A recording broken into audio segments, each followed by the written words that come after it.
Programang ito ay rated SPG. Striktong patnubay at gabay ng magulang ang kailangan. Maaaring may masiselang tema, lengguwahe, karahasan, sexual, horror o droga na hindi angkop sa mga bata.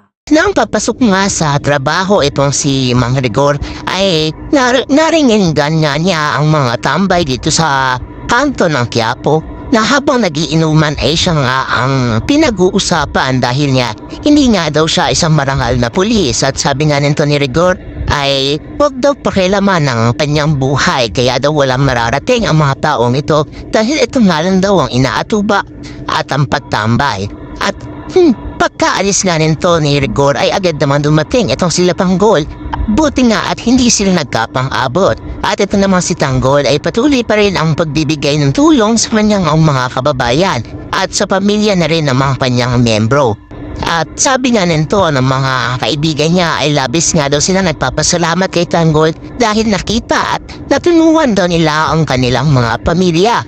Aabangan niya natin kung ano nga ang magiging sistema o magiging labas dito nga sa baryo nila Tanggol. Dito nga lang yan sa FPJ's Batang Quiapo.